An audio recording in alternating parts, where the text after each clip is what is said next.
Agradezco muchísimo a la Universidad de Landívar y al comité organizador de este Congreso Interuniversitario de Gestión del Riesgo de Guatemala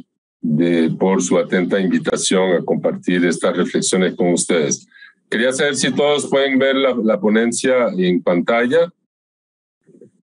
Muy bien, voy a compartir una reflexión entonces sobre el rol de la academia en temas relevantes, me imagino que han venido discutiendo a lo largo de los últimos días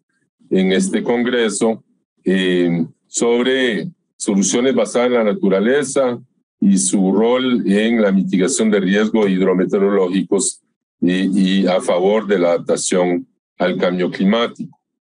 Voy a dividir mi charla en varias partes. Voy a ver si aquí logro, ahí está. Primero, un breve marco conceptual sobre el concepto de espacio seguro para la humanidad, que me parece un concepto interesante que permite integrar el tema del desarrollo humano sostenible con la gestión ambiental y sobre todo de los comunes ambientales globales. Luego una reflexión más sobre el rol de la ciencia de la academia, y cómo eso se traduce en el tema que nos trae en el monitoreo de amenazas y la observación sistemática de la Tierra, pero también en soluciones aplicadas a la gestión del riesgo, la adaptación basada en soluciones naturales o soluciones basadas en la naturaleza,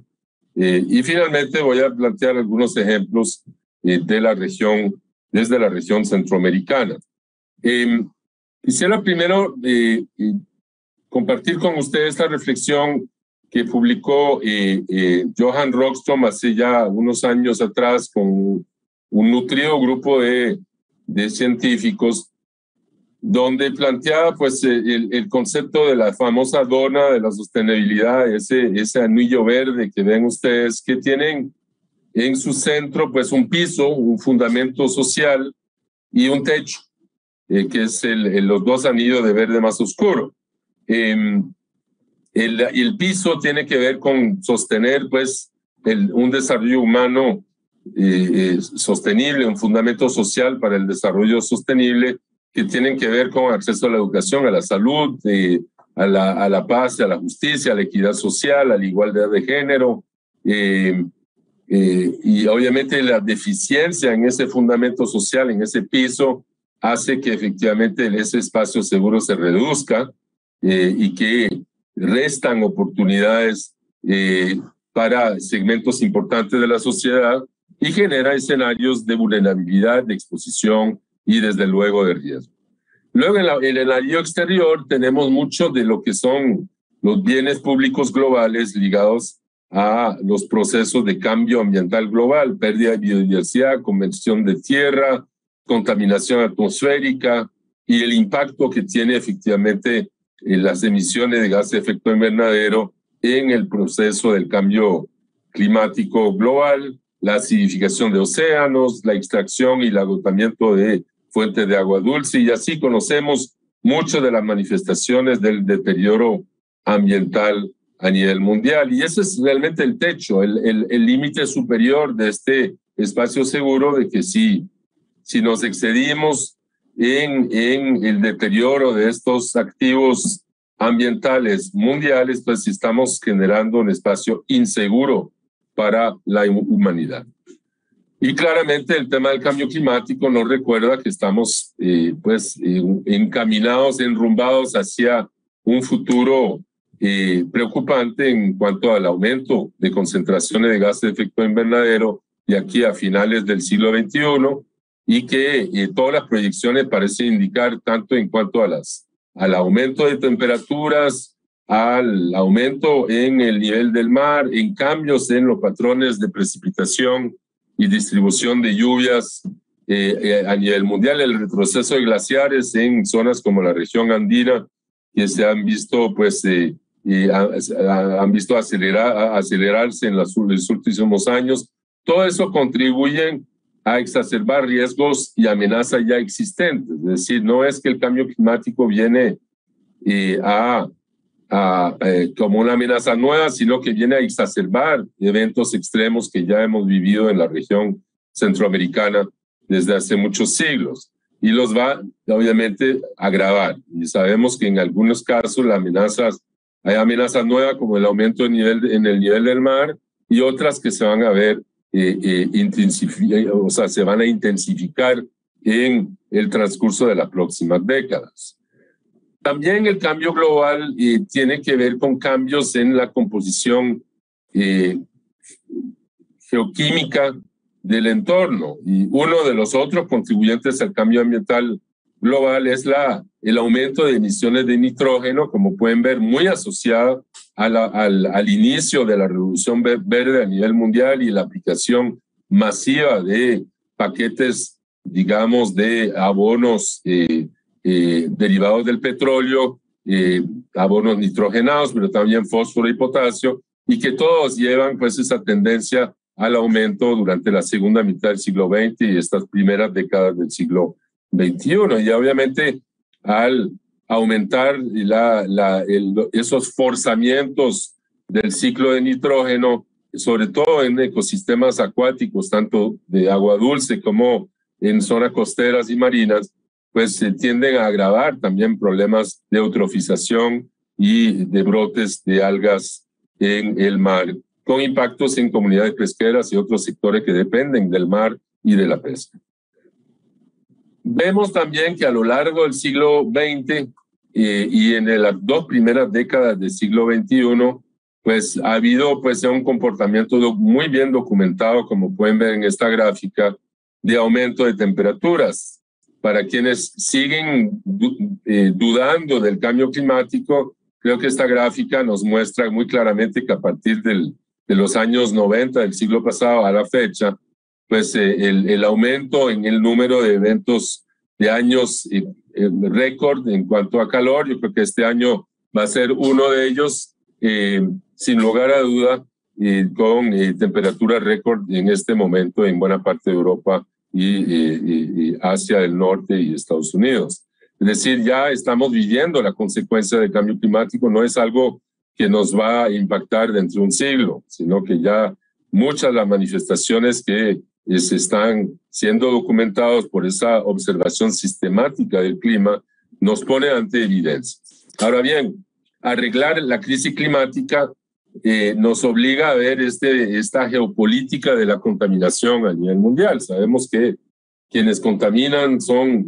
grandes potencias económicas. Hay una responsabilidad histórica de muchos países europeos y norteamericanos en cuanto a las emisiones históricas, pero que muchas de las potencias emergentes como China o India o Brasil o Sudáfrica y Rusia, pues también son emisores netos cuyo crecimiento económico y demográfico pues van a seguir teniendo una contribución cada vez más importante al problema del cambio climático. Es decir, hay una responsabilidad común, pero diferenciada por el cambio climático, y eso hace que las negociaciones de cambio climático nos obligan a soluciones consensuadas entre todos los países del mundo, y eso fue lo que se logró en 2015 con el Acuerdo de París, un acuerdo que ataña a todos los países, por más pequeños, a hacer esfuerzos de reducción, de mitigación de emisiones, pero también en materia de adaptación para lograr reducir y mantener por debajo de los 2 grados centígrados el aumento promedio de temperatura anual. ¿Cuál es, ante un escenario como este, el rol de la academia, de las universidades, de los y las investigadoras en nuestras redes interuniversitarias? Y creo que este es un espacio propicio para librarnos a esta reflexión. Desde luego, parte, digamos, del rol de quienes ejercemos como científicos o investigadores o docentes universitarios es formar a futuras generaciones de científicos, pero también librarnos a la producción de conocimiento. Y esa producción de conocimiento se hace a través de publicaciones, ojalá en revistas con revisión de pares, pero también a través del desarrollo, de la investigación y el desarrollo, a través de mecanismos formales, pero también procesos de incidencia que puedan darse a través de alianzas público-privadas o a través de relaciones directas entre investigadores y ciertos sectores productivos que permiten innovar y crear condiciones para la innovación y la transferencia de tecnología. Es decir, la producción del conocimiento no solamente es esa torre de marfil de científicos que están enclaustrados en las universidades, sino un conocimiento cada vez más aplicado y más relevante para lograr proporcionar soluciones a muchos de los problemas que aquejan las sociedades en nuestra región centroamericana en particular. El tema es que nos enfrentan a un dilema ético, es decir, uno asume que toda la información que se publica circula y que todos tienen acceso a la misma información. Y creo que el premio Nobel de Economía, Joseph Stiglitz, cuando desarrolló su modelo de información imperfecta, señaló muy bien que no todos los países ni todos los actores económicos tienen el mismo acceso a la información. Es decir, hay información mucho menos fácil de asimilar, en parte por barreras lingüísticas o por deficiencia en las capacidades de tomar decisiones, pero sobre todo de cómo asegurarnos de que ese conocimiento se puede traducir en las mejores decisiones posibles basadas en la mejor ciencia disponible. Y eso suena fácil, pero no lo es. Es decir, nos enfrentamos, por ejemplo, cómo hacer que la investigación científica nos pueda permitir a autoridades nacionales y autoridades locales, municipales,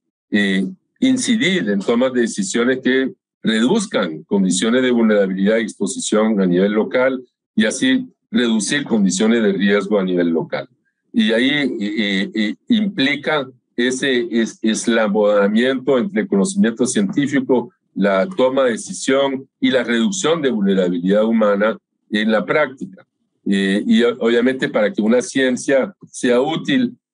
se requiere trabajar esas tres esferas que ven en el centro a la derecha de la pantalla en forma equilibrada, porque muchas veces pues, podemos generar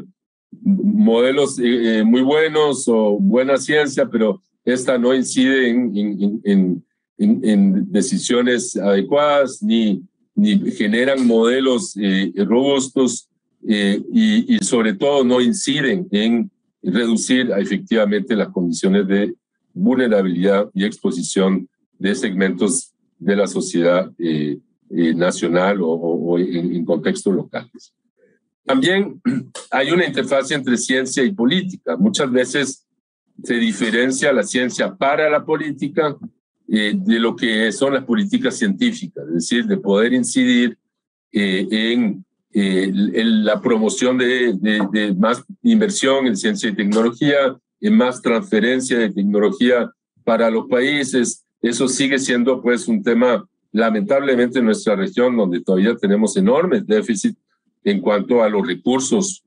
financieros puestos a disposición de las autoridades universitarias para desarrollar la investigación científica y mejorar las condiciones para que ésta se desarrolle en las mejores condiciones posibles.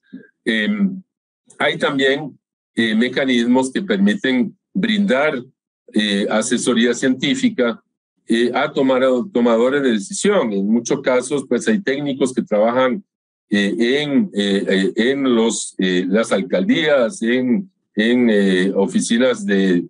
asesoría técnica en los despachos de los ministerios. Y luego hay toda una rama que se llama la diplomacia científica, que está en pleno crecimiento, donde científicos están precisamente brindando insumos para precisamente incidir en procesos de negociación bilaterales y multilaterales para permitir a los gobiernos tomar mejores decisiones y negociar en base a la mejor ciencia disponible. Y todo eso para mí toda esta interfaz de ciencia y política requiere efectivamente tener muy claro a qué nos referimos. Estamos hablando de políticas de fomento de la ciencia y del desarrollo de la ciencia, o realmente el uso de la ciencia para fines de asesoría de políticas públicas o de diplomacia científica. Entonces, ¿qué rol juega en este centro de la academia en el régimen mundial para enfrentar el cambio climático? Vivimos, pues, obviamente, en un contexto de cambios globales que se están dando en forma muy veloz. Como estamos viviendo la post-pandemia, pues cambios sociales y económicos que también están generando enormes cambios a una velocidad muy grande, y son sistemas complejos que requieren efectivamente una comprensión esencialmente pluridisciplinaria o interdisciplinaria para poder entender cómo un impacto económico como el de la crisis generada por la pandemia está generando un impacto social, está aumentando condiciones de vulnerabilidad en muchas regiones de Centroamérica, y como tal está generando nuevos escenarios de riesgo que no teníamos hace escasos 2 años antes del inicio de la pandemia. ¿Cómo entender también a nivel internacional que estas políticas internacionales y la lógica de los procesos de negociación multilaterales en un marco del derecho ambiental internacional tienen una lógica basada en estados nacionales soberanos, una lógica basada en el carácter vinculante de estos instrumentos de política internacional, como lo fue el Acuerdo de París, pero que estos requieren efectivamente para su aplicación muchas veces de insumos técnicos muy fuertes. Ese era uno de los talones de Aquiles, por ejemplo, del Protocolo de Kioto, que requería para muchos de los procesos y las transacciones de mercado de carbono de empresas verificadoras y toda una serie de capacidades técnicas para poder certificar a empresas en cuanto a su reducción de emisiones y mucho de esto pasaba por veeduría, digamos, técnica y científica, muchas veces muy sofisticada. Es decir, ahí tuvimos desde los inicios de los 2000, en el marco de la Convención de Cambio Climático, muchos ejemplos de incidencia de espacios de intercambio entre científicos y tomadores de decisión y negociadores que permiten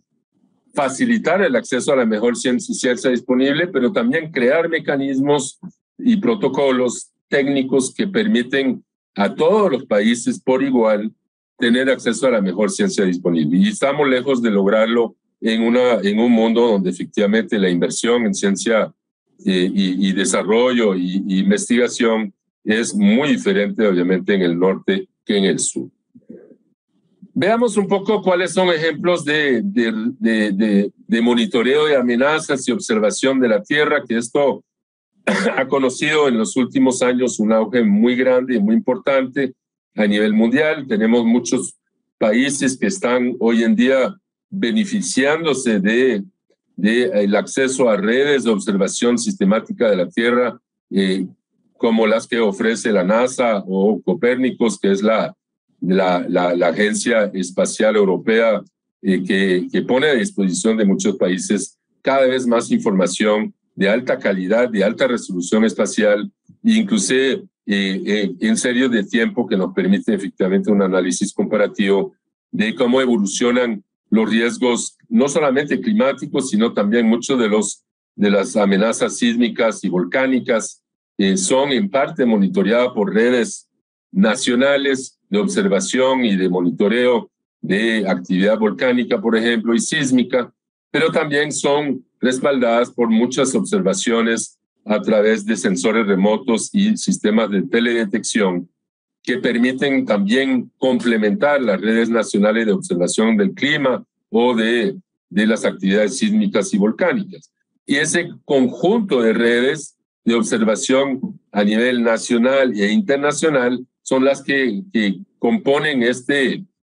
sistema de observación sistemática de la Tierra, que hoy en día realmente nos brindan enormes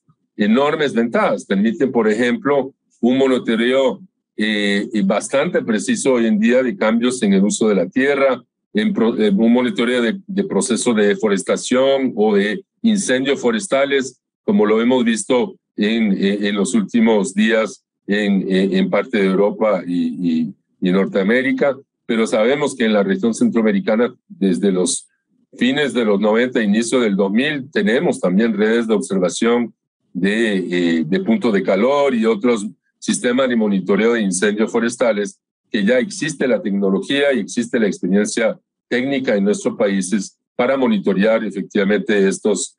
fenómenos, pero sobre todo de poder bajar la información desde fuentes globales hacia realmente quienes están, que tienen que combatir esos incendios, a los bomberos, a las municipalidades y otras entidades locales que realmente necesitan esa información en tiempo real y ojalá con una resolución espacial útil para la acción y la gestión de emergencias. Y esto todavía estamos, creo, en una fase de muchísimo desarrollo de esos sistemas de observación sistemática y esas redes mundiales, y sobre todo de tener la custodia y concatenada de esa información en instituciones nacionales y locales que realmente puedan poner a disposición de forma ágil y ojalá en forma libre y a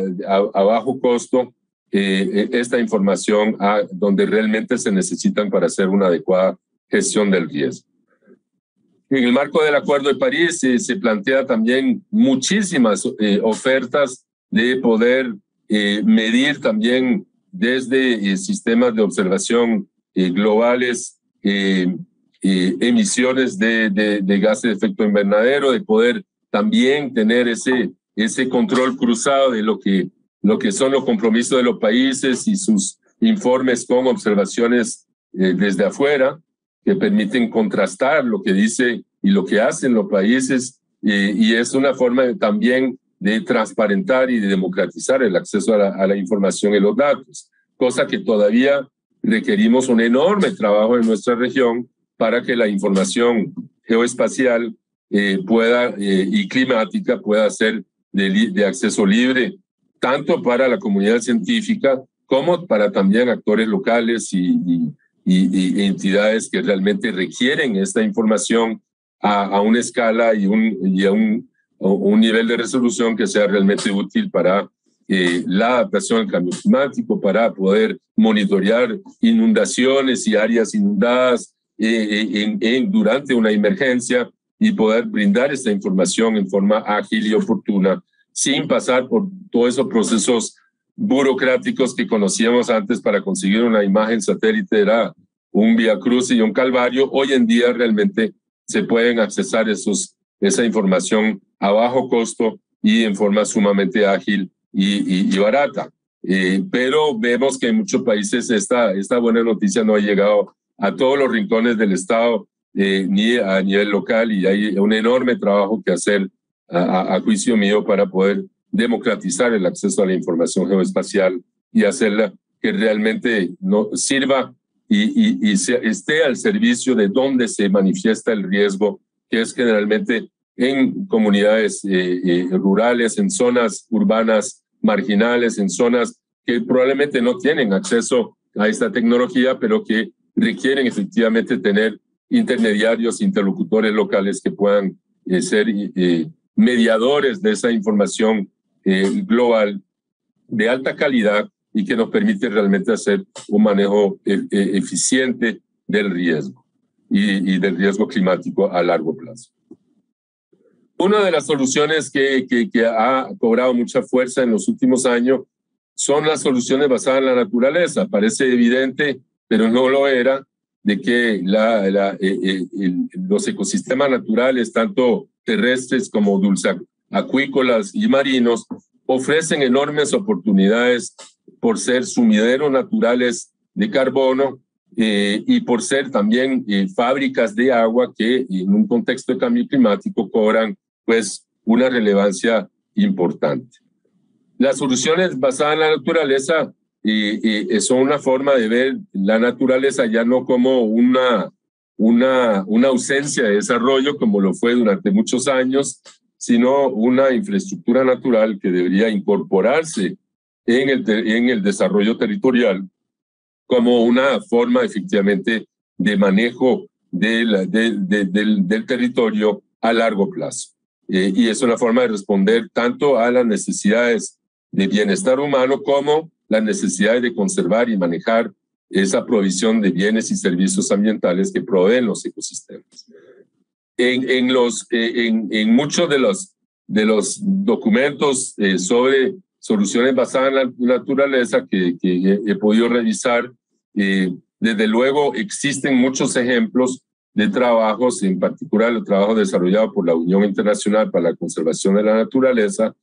que distingue, digamos, las soluciones basadas en la naturaleza en esfuerzos de restauración, en esfuerzos de manejo y de producción de bienes y servicios ecosistemas, y de cómo se gestionan estos espacios, que muchas veces son espacios públicos o espacios que están concesionados o manejados a través de diferentes contratos con comunidades rurales, por ejemplo, concesiones forestales u otras concesiones de cauce público para el uso de ríos y quebradas o para la extracción de aguas de acuíferos.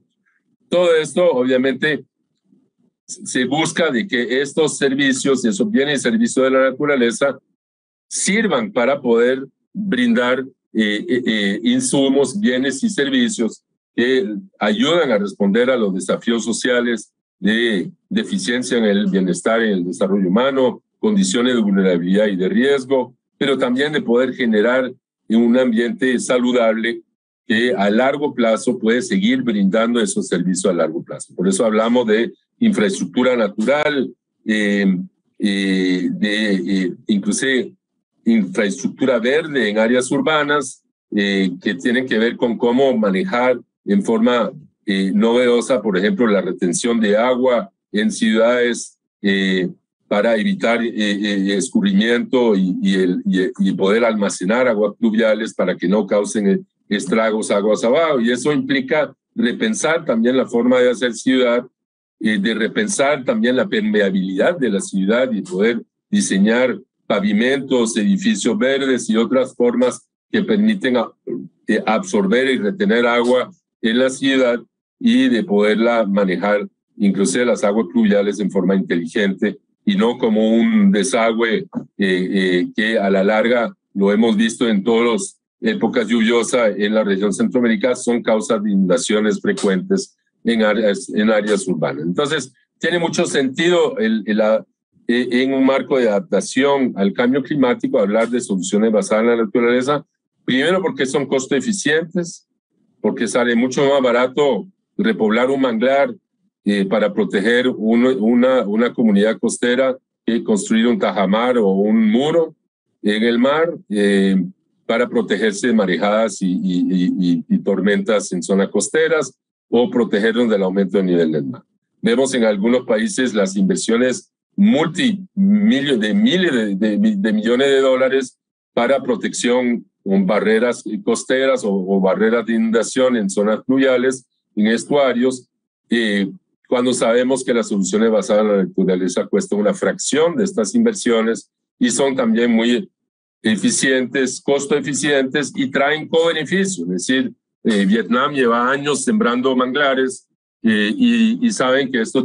trae co-beneficios como criadero de peces y otros beneficios para comunidades pesqueras a nivel local. Es decir, tienen co-beneficios en adaptación también, además de proteger contra marejadas y eventos extremos en zonas costeras. Entre los criterios, este es sacado de un informe de la UICN reciente, del 2020, es el estándar global para soluciones basadas en la naturaleza, que plantea 8 criterios. Uno es conocer cuáles son esas necesidades humanas que están en el centro del esquema. Aquí no estamos hablando de conservación por la conservación de la naturaleza, sino conservación en relación a las necesidades del ser humano, y de poder diseñar la solución adaptado a la dimensión de la necesidad. Si es para seguir con el ejemplo de una zona costera impactada periódicamente por tormentas o marejadas, pues hay que dimensionar la medida de adaptación a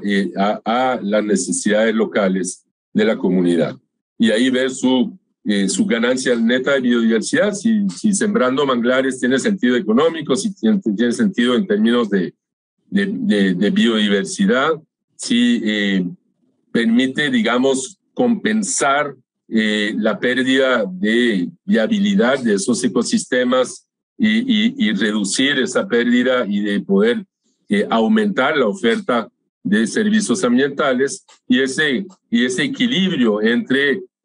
compensación y lo que llamamos gestión adaptativa, es decir, poder monitorear, informarse y ajustar sobre la marcha. Y esto, porque esto no está escrito en piedra, las soluciones basadas en la naturaleza supone el manejo de sistemas dinámicos, sistemas vivos, que son los ecosistemas, y que requieren efectivamente una gestión adaptativa y para que sean sostenibles a largo plazo. Algunos ejemplos que creo que aquí podemos usar, muchos ejemplos en la región mesoamericana. Uno de los más reconocidos es el tema del manejo de bosques y implementar sistemas agroforestales con diferentes sistemas agrosilvopastoriles o agroforestales que permiten mejorar el régimen de lluvia, permiten aumentar la percolación de lluvias y así la recarga de acuíferos, pero que permiten a través de podas y de protección y de sistemas, prácticas de conservación y de manejo forestal, generar beneficios para la comunidad, ¿verdad? A través de cosechas periódicas y la provisión de un servicio sistémico a largo plazo. Y esto es parte, digamos, de lo que hacen varios programas de incentivos, el pago por servicios ambientales en Costa Rica, el PIMPEP y el programa de ProBosque aquí en Guatemala. El tema es cómo llegar a ese trade-off, ese balance entre lo que es manejar la complejidad ecosistémica por un lado, ¿verdad? Y conforme se manejan ecosistemas naturales, requieren efectivamente mucho conocimiento para manejar la complejidad, o si estamos hablando de sistemas agroforestales o sistemas agrícolas que son ecosistemas gestionados o restaurados. El manejo de guamiles aquí en Guatemala es un buen ejemplo, donde efectivamente es un ecosistema simplificado y que está al alcance también del conocimiento local, del conocimiento tradicional, inclusive en muchas comunidades indígenas. Entonces, efectivamente, ahí hay un balance importante de lograr. Aquí no estamos hablando, cuando hablamos de soluciones basadas en la naturaleza, no estamos solamente hablando de conservación in situ de ecosistemas intactos, sino ecosistemas intervenidos, restaurados, manejados, gestionados por agricultores y comunidades rurales, ¿verdad? Y esto obviamente busca un enfoque a largo plazo para sostener y mantener la provisión de esos servicios, bienes y servicios ambientales a largo plazo, para reducir los impactos del cambio climático, pero sobre todo proveer a esos beneficios sociales y económicos a nivel local. Muchos ejemplos a nivel regional. Aquí, bueno, en el caso de Costa Rica tenemos varias políticas públicas que abonan a un enfoque de adaptación basada en ecosistemas, tanto la Política Nacional de Biodiversidad, la Política Nacional de Humedales, también lo que es la Estrategia Nacional de Biodiversidad y el Plan de Adaptación para el sector biodiversidad que se acordó en el 2013, y en el 2015 y el 2018 también se acordó el Plan Nacional y la Política Nacional de Adaptación, que tiene un componente específico dirigido a los ecosistemas. Vamos a hablar un poco más de eso. En el caso de Guatemala, que ustedes conocen probablemente mucho mejor que yo, está también pues el programa ProBosque de incentivos forestales, pero también el PIMPEP para pequeños agricultores que a veces no tienen, digamos, el mismo acceso a la titularidad de la tierra pero que ha permitido la transferencia de recursos muy importantes para precisamente manejar paisajes boscosos y manejar sistemas agroforestales en el país, y ha logrado en muchas regiones como el Petén y otros sostener comunidades forestales que han mantenido, digamos, a lo largo de los años esa cobertura boscosa y muchos de esos servicios ecosistémicos tan importantes para el bienestar local, es decir, para realmente mantener ecosistemas y agropaisajes estables de cara efectivamente a un impacto cíclico de eventos climáticos extremos, y esos obviamente son elementos importantes. Entonces, ¿cómo lograr, en resumen, este balance entre ecosistemas, por un lado, que puedan ser sostenibles y resilientes, y una sociedad resiliente ante el cambio climático y otras amenazas? Entonces, este balance implica intercambios, implica una gestión con conocimiento de los ecosistemas, pero también requiere una gestión sostenible y adaptable por parte de una sociedad que cambia, que crece, cuyas necesidades evolucionan, pero también entender de que no estamos hablando solamente de conservación. Creo que es muy importante entender que estamos hablando de una gestión de paisajes productivos desde una visión de adaptación basada en ecosistemas. Y eso me parece sumamente importante. Finalmente, para cerrar en el tema de gestión del riesgo y no extenderme más de la cuenta, quisiera pues recordarles que en el 2015 tuvimos un alineamiento de estrellas donde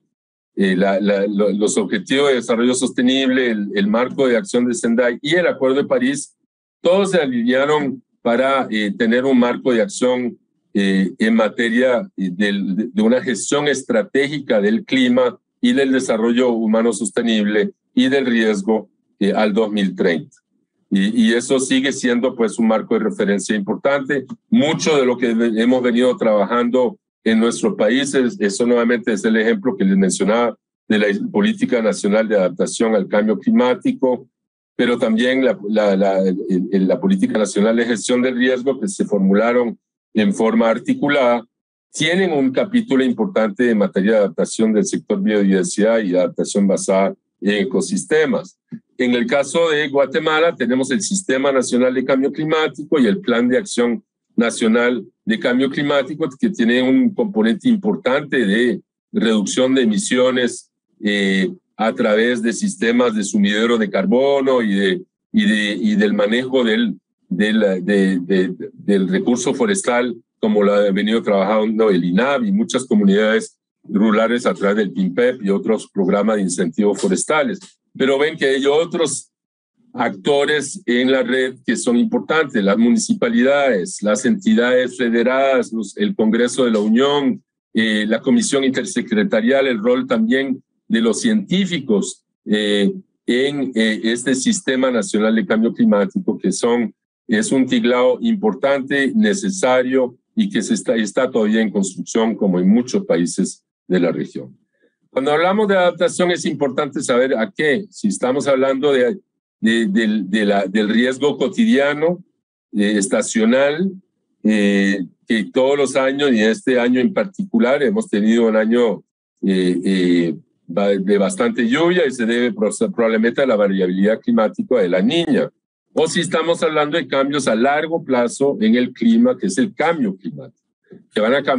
ser cambios permanentes en las condiciones climáticas de los países. Y es importante tener eso claro, ¿verdad? Y obviamente varía de un país a otro. Hay países con un mayor porcentaje de su población viviendo en zonas urbanas, otras que tienen la mitad de la población, como el caso de Guatemala, que vive en zonas rurales, y eso implica una estrategia bien distinta para poder enfrentar los riesgos y adaptarse al cambio climático, porque sabemos que el cambio climático va a traer efectivamente aumentos en la temperatura, probablemente reducciones leves en precipitación, por lo que sabemos hasta ahora, pero que esto puede tener implicaciones muy importantes para los sistemas agropecuarios, sistemas agroforestales, los mismísimos sistemas que estamos tratando de incentivar a través de todo este tinglado de incentivos forestales y de pago por servicios ambientales. Entonces ahí la gran duda es saber cómo podemos reducir esas pérdidas a través de una adecuada gestión del territorio, porque sabemos, ese es el caso de Costa Rica, que las principales pérdidas que sostienen los países están en infraestructura vial, en carreteras, en puentes, pero también en el sector agropecuario, ¿verdad? Entonces, creo que tenemos que tener claro esas donde nos chima el zapato, donde sufrimos pérdidas recurrentes y tener efectivamente esa capacidad de manejar amenazas que, como este ejemplo del 2015, que fue un año niño, con sequía al mismo tiempo que eventos lluviosos extremos en el Caribe, teníamos sequía en Guanacaste. Y en muchos países de la región vamos a tener que manejar ambas emergencias al mismo tiempo y cada vez más. Y esto obviamente requiere transitar hacia un modelo resiliente. En este caso, ese es el enunciado de la Política Nacional de Adaptación, que evita las pérdidas humanas, modele los daños materiales generados por los efectos adversos del cambio climático y contribuye a la calidad de vida de las poblaciones más vulnerables, aprovechando oportunidades para innovar y transformar los sectores productivos y asegurar la continuidad de servicios públicos. Como pueden ver en ese enunciado, se trata no solamente de atacar la amenaza climática como si fuera la única culpable, también es como trabajar en la vulnerabilidad, porque en el fondo mucho del motor, por más que podamos actuar sobre el clima, mucho del motor del riesgo viene de esa construcción social del riesgo en comunidades vulnerables, tanto urbanas como rurales. Por eso, bueno, en la política de adaptación que se formuló en el 2018 en Costa Rica, se contemplaba, digamos, ejes instrumentales, gestión de conocimiento y servicios climáticos, planificación territorial para la adaptación a nivel municipal y regional, inversión financiera y seguridad y uso de seguros, pero también 3 ejes sustantivos: servicios ecosistémicos para la adaptación, servicios públicos adaptados, infraestructura resiliente y sistema productivo resiliente y competitivo. Entonces, de entender con ese entramado que parte de la gestión del riesgo y de la adaptación pasa por tener esos sistemas de provisión de servicios públicos, de servicios ecosistémicos y también por tener un sector privado que es resiliente y capaz de sobrellevar esos impactos de extremos climáticos. Para terminar, el cambio climático es una realidad cada vez más evidente en Centroamérica. Los escenarios de cambio climático nos indican de que hay regiones y zonas más expuestas y más vulnerables que otros. Si bien existe mucha información sobre los efectos adversos del cambio climático en zonas rurales y algunas zonas costeras, tenemos algunos ejemplos concretos de adaptación basada en ecosistemas. Muchas comunidades forestales han estado manejando sus bosques y sus recursos en forma inteligente desde generaciones atrás. Y ahí el rol del conocimiento tradicional me parece sumamente importante en ese contexto de adaptación basada en ecosistemas. Pero también urgen políticas y planes de ordenamiento territorial que permiten articular en territorios expuestos y para poblaciones vulnerables acciones de gestión del riesgo de desastres y de adaptación al cambio climático. Sin duda, las ciudades van a ser los crisoles futuros del riesgo y de la gestión del riesgo de la adaptación al cambio climático. Es donde se están dando los cambios más veloces y donde tenemos los mayores retos a futuro para un adecuado manejo del riesgo. Así que con eso termino. Muchísimas gracias por su atención.